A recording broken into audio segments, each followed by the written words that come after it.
já que falamos da Margaret Thatcher, ou estou sendo muito paranoico, vocês podem me falar disso, muito conspiratório, mas é interessante que a ascensão do movimento punk nos trouxe o quê? Vamos dizer, muita coincidência, né? Após a explosão do punk, o que vem? Margaret Thatcher, aí vocês estão vendo uma foto dela em 1975, quando foi aprovada como líder dos conservadores no parlamento, ela tranquilamente lavando sua louça em casa, né? Do dia que ela se tornou a líder, né? Dos conservadores lá no parlamento, batendo os trabalhistas. E é interessante o seguinte, ela veio do interior da Inglaterra, classe média baixa, dona de casa, toda aquela questão dos aspectos do antissistema. Tá? Johnny Rotten era um fã da Margaret Thatcher, ele e o guitarrista o Steve Jones, né, que também... porque tinha aquela coisa de antissistema. Uma dona de casa, classe média baixa, que chega ao poder no Reino Unido. E nessa situação, aí entra a questão do Sid Vicious. O que você tem na Inglaterra, não só a Inglaterra, mas Estados Unidos? Crise econômica, desemprego. Por quê? Entrando em aspectos econômicos aqui, tá? Vamos chegar depois aqui ao Collor, Ronald Reagan, é interessante, né? Nos Estados Unidos, a explosão do punk e depois a New Wave e a entrada de Ronald Reagan, né, o conservadorismo neoliberal, e aqui no Brasil, depois a explosão do rock dos anos 80, dá lugar a quem? Ao Collor, que vai dar os primeiros lances, né, da implantação das políticas neoliberais aqui no Brasil, da abertura da economia para o capital estrangeiro, definitiva abertura, e o início dos movimentos de privatizações. Tá? Então é interessante o seguinte, aqui os anos 70, a gente já falou aqui em outras lives, né, o que você tem? O divisor de águas, entrando um pouco em economia, é a questão lá do fim do lastro-ouro, tá? O fim do acordo de Bretton Woods, através do presidente Nixon. A gente já falou sobre isso. O presidente Nixon, quando viu o tamanho da encrenca, quando assumiu a presidência, a dívida pública do Estado norte-americano era impagável, trilhões de dólares, é um valor incalculável, a maior dívida do planeta. O que ele faz? Decreta uma moratória ao dizer que vamos imprimir quantos dólares a gente quiser, não tem mais lastro-ouro, que se ferre vocês. Tá? E quem não gostar disso, a gente manda as Forças Armadas, os SEALs, para o país de vocês, e quem discordar. Nós temos a maior força militar do planeta, nós somos um império.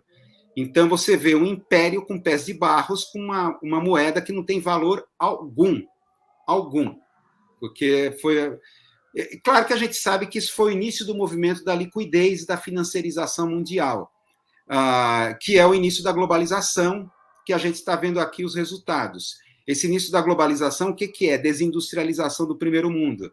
Então, você vê lá nos Estados Unidos, cidades como Nova York e Detroit, onde surge o punk, de fato, lá nos Estados Unidos, são cidades que desemprego, a desindustrialização, as grandes empresas estavam buscando mão de obra barata na Ásia. Tá? Então, mão de obra muito barata. Então, para que você ter uma mão de obra cara, sindicalizada, se eu posso levar a planta industrial lá para o Extremo Oriente, em países com mão de obra mais barata? Hollywood também passou por esse mesmo movimento. Né? Então, o fim do Star System, o sistema de estúdios, em que o filme era todo feito nos estúdios em Hollywood, passou a ser pulverizado, os filmes sendo rodados em vários lugares do planeta, para você poder contar com mão de obra não sindicalizada, porque o sindicato, roteiristas, atores, é muito forte nos Estados Unidos. Então, eles saem, por exemplo, O Senhor dos Anéis foi rodado na Nova Zelândia. Tá? Então, as diversas partes de produção de um filme são em vários países diferentes. Não é mais o sistema de estúdios. Só a TV Globo faz sistema de estúdios, né? Por isso que ela vai morrer gorda, né? A gente já falou isso. Então, o Sid Vicious era essa figura. Era essa figura. Um cara desempregado, limítrofe, acho que vocês devem saber da história dele, né? Quem era o Sid Vicious? O Sid Vicious era fã dos Sex Pistols, acompanhava os shows da banda, tal. Ele era um daqueles freaks, né, que perambulavam ali pela loja Sex, né, a descrição que era feita dele era que, na época, era um completo alienado, desajustado, desempregado, silencioso, fechado, o cara que não conseguia falar coisa com coisa, tá? E não sabia tocar baixo. Mas o Malcolm McLaren viu nele como fala a música God Save the Queen, uma bomba atômica em potencial, aquele cara. Então ele tinha atitude. Então você vai, aprende a tocar. O problema é que quando ele aprendeu a tocar baixo, a banda acabou, né? No último show em São Francisco, em 1978, aí acabou quando ele finalmente aprendeu a tocar alguma coisa no baixo, né? Então você tem nos Estados Unidos, Ronald Reagan, e aqui no Brasil, o Collor de Mello, tá? É interessante o seguinte, você pega essa música que eu toquei, No Feelings, toquei aqui na abertura, o tema é egoísmo, individualismo, e é o niilismo e hedonismo. O punk, claro que você vai ter tendências politizadas como The Clash, tá?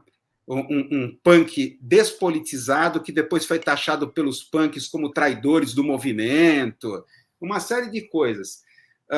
Ou você tem os Buzzcocks, que era o punk pop, punk melódico, né? os Buzzcocks, mas essa linha, em geral, né, que os Sex Pistols acabaram puxando, do niilismo e do hedonismo. E é interessante que o niilismo e hedonismo ele vai cair como uma luva nessa coisa da chamada terceira onda. Muitos de vocês já devem ter ouvido esse futurólogo Alvin Toffler, a terceira onda, e o movimento do it yourself, punk, faça você mesmo. Aí é que vem as conexões com a magia do caos, tá? A gente viu em live passada que você tinha aí de um lado a Lester Crowley, lá na Golden Dawn, né, no início de tudo, a cismogênese. Tá colocando, The Clash era traidor, foi considerado principalmente porque eles começaram a tocar ska, né, o The Clash, então eles começaram a fazer uma coisa mais eclética e começaram a ser taxados de traidores do movimento punk. Não, o The Clash era um som mais politizado, né? Era um som mais politizado. Queria levar o punk para uma coisa mais... Enquanto o punk estava numa coisa de destruição, é uma coisa que nada adianta, a monarquia, o Estado, os governos, os políticos, nada adianta, o niilismo e o hedonismo. É interessante o seguinte, hedonismo vem do grego, né? Por exemplo, os epicuristas eram hedonistas. Só que o hedonismo ali era muito diferente desse do pós-moderno, que começa aí com os punks. O hedonismo é você fugir do sofrimento. Quer dizer, os epicuristas, lá na filosofia grega, eles defendiam a felicidade e o prazer como uma forma de você evitar ou fugir da condição de sofrimento. Tá? A questão o problema é que o hedonismo pós-moderno ele perde aquele caráter heróico, como vocês podem ver no filme Sociedade dos Poetas Mortos, o Carpe Diem, né? Aproveite o dia, que é um lema hedonista, que é um ponto de vista ainda épico, heróico, para se contrapor à moralidade religiosa e tudo mais. Aproveite o dia, né? Viva o prazer. Só que ainda próximo desse preceito epicurista, de você ter prazer para fugir da dor. Acontece que o punk, não é à toa que o Sex Pistols surge uma loja bizarra de roupas sadomasoquistas, né? O prazer e a dor acabam se confundindo. Então, essa coisa de você buscar o prazer, até que essa busca do prazer alcance o limite da morte, né? Se transforme numa overdose, vamos dizer assim, como o caso do Sid Vicious. O Sid Vicious tem uma história fantástica. Aqui, o Zé, que está aqui o livro, o Mate-me, por favor, esse livro aqui muito interessante, eu recomendo a história do punk, Mate-me, por favor. É uma história que é contada do Sid Vicious que é bizarra. Isso durante a turnê dos Sex Pistols nos Estados Unidos, que foi catastrófica, onde eles se autodestruíram. Aconteceu num apartamento em Nova York, uma festa. Imagina a cidade de Nova York, anos 70, uma cidade falida. Então, os prédios, imagina o condomínio ali, os prédios, os apartamentos desse prédio onde estava rolando essa festa, as condições. Então, estava rolando a festa e o Sid Vicious queria se picar de heroína. Tá? Então, ele precisava de água para aquela coisa na colher e botar o isqueiro, tal, diluir, para colocar na seringa e injetar. Só que não achava água, não tinha água. Tinha de tudo, só que não tinha água. E ele, desesperado, procurando água. Aí diz, né, ele conta a história aqui nesse livro, que bizarro. O único lugar que ele achou que tinha água era no vaso sanitário que estava repleto de vômito. Tá? E ele foi lá e puxou com a seringa a água e para se picar, diluir a heroína e injetar nela mesma, a água da privada. Exatamente, senhor J. Marques Carvalho. É contada essa história aqui no Mate-me, por favor. Então, é uma loucura essa coisa do... E o niilismo, tá? Tão defendido por Nietzsche, o niilismo ativo, tá? Aquela coisa de você suplantar, né, o bem e o mal e todos esses conceitos em que você elevaria o desejo de potência, a vontade, o desejo de potência livre acima do bem e do mal que o Nietzsche defendia. O niilismo acabou numa coisa autodestrutiva. Tá? Então, é interessante ver isso. O movimento punk acabou criando um movimento no sentido despolitizador e não é à toa, né? Eu acho que não é mera coincidência. Você vê Ronald Reagan, outro antissistema. Tá? O cara era ator, ex-ator, canastrão, da fase áurea de Hollywood, de Studio System, tal, e chega um cara que vem de fora. Margaret Thatcher, outra, tal. E o Collor, aqui, o caçador de marajás, que foi glorificado pela revista Veja, um governador do estado de Alagoas até então desconhecido, que começou a aparecer em programas como o do Chacrinha. Inesperadamente, a Globo começou a encher a bola do cara como caçador de marajás. Então, todos esses personagens ganham essa questão do antissistema. Por que o antissistema? Porque nenhum programa neoliberal ganha eleição. Nenhum. Se você falar que você vai privatizar, vai fazer isso, vai fazer aquilo, não ganha eleição. Então, é necessário algum subterfúgio, algum álibi para um programa neoliberal ganhar uma eleição majoritária. Então, o que é o antissistema? É o caçador de marajás, o combate à corrupção e assim por diante. Então, caiu como uma luva. O movimento punk, ao criar essa coisa do devemos ser contra tudo, tá? Então, essa coisa do antissistema, puxado por essas motivações nihilistas e hedonistas, vai explodir e criou um caldo, vamos dizer, de despolitização, o ódio à política, tá?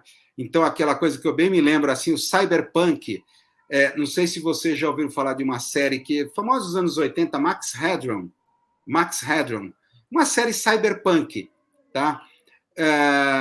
Feita pela BBC, tal, produção britânica, que fala assim, que abre... O Max Headroom fala, quando é que você sabe que um político está mentindo? Quando vê seus lábios se mexendo. Então, é a visão, olha, nenhum político presta. Então, olha, isso era bem a pegada punk antissistema que acabou caindo como uma luva para esse tipo de discurso. E outra coisa é o DIY, o do it yourself, faça você mesmo. O Alvin Toffler, nesse livro, que foi um best-seller, até eu tenho esse livro, A Terceira Onda, ele fala da primeira onda, que são formas de produção de riqueza, né? Então, a primeira onda seria a riqueza que vem da terra, da agricultura. A segunda onda, a manufatura, a fase industrial, produção em massa do capitalismo, a massificação dos produtos. E a terceira onda, ele detecta ali nos anos 70, é uma coisa que já estava acontecendo, a ideia de que vamos dizer, a customização, a produção industrial voltada à produção de riqueza através da customização dos produtos, uma coisa impossível em planta industrial, em produção em massa. Então você tinha a linha de montagem da Volkswagen, pouca variação de cores e acessórios. Então, se você quisesse fazer alguma coisa customizada, tinha que parar tudo. Era impossível, era um prejuízo para uma empresa nesses moldes fordistas, vamos dizer assim, ou tayloristas. Então, a customização, a ideia de você produzir já em escala menor para nichos de público segmentados, pequenos, vem trazer aquela coisa do valor agregado ao produto. Então, o capitalismo descobre uma forma de produção de riqueza em que não é necessário um capitalismo de escala, massificação das coisas, como era até os anos 60. Você pode produzir pouco para um nicho, com alto valor agregado. Tá? Por quê? Porque o produto foi customizado, tem um design diferente, tem uma cor diferente, segundo uma exigência pela prospecção de mercado e tal, e você consegue lucro produzindo menos. Tá? É claro que isso vai produzir o quê? Desemprego. Tá? Então, é esse momento que você tem o desemprego que está crescente aí nesse momento com a desindustrialização ou a mudança das plantas industriais voltadas a esse consumo customizado. E é interessante que esse do-it-yourself está lá a magia do caos, o movimento da magia do caos, inspirado em Austin Spare, uma espécie de magia customizada. Gente, não vou entrar em detalhes, que a gente já conversou em outras lives. Então, a produção de sigilos, a forma extremamente, como é que se pode falar, coxa de retalhos, ou pastiche, ou pragmática da magia, não mais a magia com aquela coisa ritualista, hierárquica, com sacerdotes, mas qualquer um pode produzir o seu sigilo, a sua mágica. A ideia de magia como tipo de ação à distância. Então, qualquer um. Tá? É a magia customizada. Eu posso pegar elementos de budismos, hinduístas, daqui, dali, junto, construo o meu sigilo e coloco no servidor astral, aquelas coisas malucas. Então, já é um espírito, um zeitgeist, vamos dizer assim, aí dos anos 70. Não tem nem dúvida que esses movimentos, vamos dizer assim, da magia do caos e essa coisa de, digamos, tanto a engenharia social do Instituto Tavistock em mudar essa cara do capitalismo, como também todo esse movimento da magia do caos aí nos anos 70, vamos dizer assim, intervindo nesse plano astral, vamos colocar assim, favorecendo essas mudanças radicais que já estavam ocorrendo no capitalismo. Tá? Não estou falando que o pessoal da magia do caos estava macomunado com a Tavistock. Não é isso. Mas é a questão do oportunismo da época. Né? É claro que muitos do movimento da magia do caos são extremamente críticos em relação a isso, principalmente como a alt-right se apropriou de elementos, principalmente do sigilo da magia do caos, na forma de criação de memes e trabalhos em redes sociais, em mídias sociais. Tá? A gente já discutiu bastante isso aqui, né? Todas essas questões, já discutimos bastante isso. Então, tudo acabou convergindo, né? Tudo acabou convergindo aqui. Então, o punk com essa coisa do faça você mesmo, você o prêt-à-porter, mas faça sua própria moda, sua própria roupa. Caiu como uma luva para esse novo imaginário desse capitalismo customizado com produtos. Não é à toa que o punk acabou virando punk de boutique muito rapidamente, né? E, de repente, Sid Vicious virou até fantasia de Halloween para criança. Fantasia de punk. num Halloween. Então,